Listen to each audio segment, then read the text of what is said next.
Abstain file বিশ্বব্যাপী ব্যাপক আলোচিত। বিষয়টি আপনি কিভাবে দেখছেন?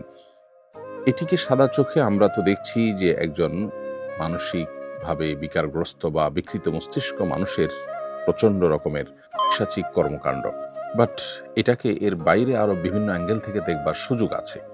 বিশেষ করে যখন এর সাথে এমন এমন রথী মহারথীরা যুক্ত, এই বিকৃতি, এই পৈশাচিকতা, এই নির্মমতা, এই আপনার সুলভ উল্লাস, আনন্দ এবং ভোগ, এটার সাথে যারা জড়িয়ে আছে সেই মানুষগুলোর দিকে তাকালে সবাইকে বিকৃত মস্তিষ্ক বলে চালিয়ে দেওয়া সহজ নয়। দ্বিতীয়ত, এই ব্যক্তি অ্যাবস্টেইনের বিভিন্ন বক্তব্য, তার বিভিন্ন সময় সাক্ষাৎকার এবং তার উপর অল ওভার যে ফলো আপ, সেটির সামারিতে এসে নিশ্চিন্তে বলা যায় বা নির্দ্বিধায় বলা যায় যে এটা মূলত শয়তান পুজো যারা করে তাদের রিচুয়ালের অংশ। আমি অতি সম্প্রতি একটি ভিডিওতে ইউএসএ থেকে কোনো একটা অনুষ্ঠানে একজন ইহুদি নারীকে একজন সাংবাদিক প্রশ্ন করেছে যে আপনাকে একটা ভালো ইহুদি ফ্যামিলি হিসাবে আমরা জানি, আসলে কি তাই? তখন সে ভদ্রমহিলা তার ফ্যামিলির বিভিন্ন হিস্ট্রি বলছিলেন এবং বলছিলেন যে নিরুপায় হয়ে আমাদেরকে যেতে হতো, আমাদেরকে নিয়ে যাওয়া হতো এবং আমাদের ফ্যামিলিতে বাচ্চাদেরকে বলি দেওয়া হতো। এই যে অ্যাবস্টেইনের এখানে বাচ্চাদের প্রতি যে নির্মমতা, তাদেরকে নিয়ে আপনার বিভিন্নভাবে অপহরণ করে এনে তার দ্বীপে, তার বিভিন্ন হোটেলে সেগুলোকে আপনার মানে জাস্ট অন্য 10টা পশু জবে করে আমরা যেভাবে খাই সেভাবেও না, বরং অত্যন্ত নির্মমভাবে এই শিশুগুলোকে শেষ করা এবং নানাভাবে আপনার তাদেরকে উপভোগের বস্তুতে পরিণত করা, শিশু, নারী, এরকম আরও বিভিন্ন যে মানুষগুলোর প্রতি যে নির্মমতাগুলো করা হতো, এই পুরো প্রক্রিয়াটা সম্পর্কে সে ভদ্রমহিলার বক্তব্য অনুযায়ী বোঝা যায় যে এটি মূলত শয়তান পুজোর অংশ। শয়তানের যারা পুজো করে, উপাসনা করে, তাকে সন্তুষ্ট করার জন্য রিচুয়ালের অংশ হিসাবে এই সমস্ত আপনার নোংরামো করতে হয়। এই নোংরামোর এমন এমন পাঠ আছে যেগুলো আসলে মুখে উচ্চারণ করবার যোগ্য নয়। সেই জিনিসগুলো তারা করতো এবং বিশ্বের ক্ষমতাধররা, বড় বড় প্রভাবশালী ব্যক্তিরা দিন শেষে এই সমস্ত রিচুয়ালের মধ্য দিয়ে তারা পার হয়। এখানে এই যে ইহুদি ফ্যামিলির যে মহিলার সাক্ষাৎকার এবং আপনার অ্যাবস্টেইনের যে বিভিন্ন সময় সাক্ষাৎকার বা তার যে লাইফস্টাইল বা তার যে পুরো কার্যক্রম, এটা ফলো আপ করলে বোঝা যায় যে শিশুদেরকে বলি দেওয়া কত নির্মমভাবে কে বলে দিতে পারছে এবং নারীদের প্রতি কত নির্মম কে হতে পারছে অপহরণ করে, এবং আপনার ঐতিহাসিকতা কতটা করতে পারছে, এর উপরে শয়তানের সন্তুষ্ট অনেকটা নির্ভর করে। আল্লাহ যে মানুষকে সতর্ক করেছে শয়তানের ব্যাপারে এবং বারবার করে শয়তান থেকে আমাদেরকে সাবধান থাকতে বলেছে, এবং শয়তানকে সন্তুষ্ট করে শয়তান আল্লাহ সৃষ্টি, তাকে তার বিশেষ কিছু পাওয়ার আল্লাহর তরফ থেকে দেওয়া আছে, এটা পার্ট অফ এক্সাম, পরীক্ষার অংশ। সেই জায়গা থেকে শয়তান থেকে দূরে থাকার যে সতর্কীকরণ দীর্ঘদিন থেকে বা মানব সৃষ্টির শুরু থেকে আল্লাহ তাআলা আমাদেরকে নবী রাসূলদের মাধ্যমে করেছেন, সেটি আবারও আমাদের কাছে অত্যন্ত বাস্তবসম্মত এবং এবং আবারও সেটা আমাদের জীবনের সাথে খুব রিলেভেন্ট যে সেটি প্রমাণ হলো।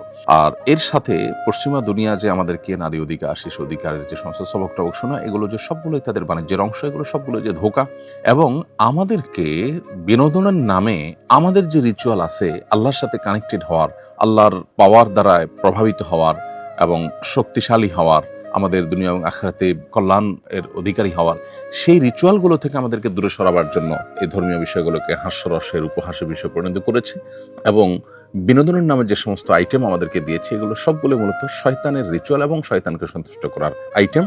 সেগুলো দিয়ে তারা আমাদের যে আধ্যাত্মিকতা, আমাদের যে আধ্যাত্মিক শক্তি, সেটাকে ধ্বংস করছে। প্রসঙ্গত এখানে আরেকটু বলে রাখি, ওই ইহুদি নারীর বক্তব্য শোনার পর আমার কাছে মনে হলো যে ফিলিস্তিনে তারা যে শিশুদেরকে টার্গেট করে করে যে হত্যা করেছে, দীর্ঘদিন পর্যন্ত তাদের প্রতি যে নির্মমতা তারা চালিয়েছে, এটিও তাদের সেই রিচুয়ালের অংশ কিনা সেটি ভেবে দেখবার যথেষ্ট সুযোগ আছে। কারণ শয়তানকে সন্তুষ্ট করবার জন্য যে শিশু বলি থেকে নিয়ে যত রকমের আয়োজন আছে, এমনকি যে ভদ্রমহিলার বক্তব্যে শুনছিলাম যে এমনও হয় যে পারিবারিকভাবে প্ল্যান করে বাচ্চা গর্ভে ধারণ করা হয় এবং আশপাশের মানুষকে বুঝতে দেওয়া হয় না, ওই বাচ্চা মূলত শয়তানকে সন্তুষ্ট করার জন্য বলে দেওয়া হবে, এটাই থাকে উদ্দেশ্য এবং সেটা দেয়া হয়।